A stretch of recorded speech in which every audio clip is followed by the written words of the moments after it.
दान। कर्ण की दानशीलता की कहानियां महाभारत में विशेष स्थान रखती हैं। उनकी परोपकारिता और दयालुता इतनी अद्भुत थी कि हर कोई उनके चरित्र से प्रेरणा लेता है। ऐसी ही एक कहानी है उनकी सौगत दान की। कर्ण अंग देश के राजा बनने के बाद भी अपने जीवन में विनम्रता और उदारता का परिचय देते रहे। वह हर दिन अपने दरबार में बैठकर आने वाले दीनहीन, निर्धन और जरूरतमंदों की सहायता करते थे। चाहे कोई सोने की आवश्यकता लेकर आता या भोजन की, कर्ण किसी को निराश नहीं करते। उनकी इस दानवीरता की चर्चा पूरे आर्यावर्त में फैल चुकी थी। एक दिन एक निर्धन ब्राह्मण कर्ण के दरबार में पहुंचा। वह थका हुआ और क्षुधा से पीड़ित दिख रहा था।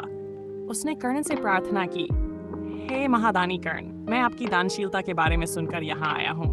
मेरे पास भोजन के लिए अन्न तक नहीं है। कृपा करके मुझे थोड़ी सोने की मिट्टी दान कर दें ताकि मैं अपने परिवार का पेट भर सकूं। ब्राह्मण की बात सुनकर कर्ण ने अपने सेवकों से कहा, इस ब्राह्मण को तुरंत सोना प्रदान किया जाए। लेकिन सेवकों ने बताया कि राजमहल में इस समय सोने का अभाव है। ये सुनकर ब्राह्मण निराश होने लगा। कर्ण ने ब्राह्मण की आंखों में निराशा देखी और तुरंत अपने आसपास देखने लगे।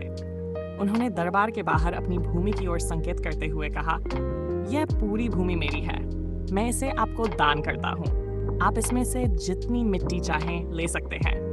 ब्राह्मण ने कहा, हे राजन, यह भूमि तो कठोर है। मुझे इसे खोदने और सोने के कण निकालने में बहुत समय लगेगा। यह सुनकर कर्ण ने खुद अपने हाथों से जमीन खोदना शुरू कर दिया। वे कठोर धरती को अपने हाथों से खोदने लगे।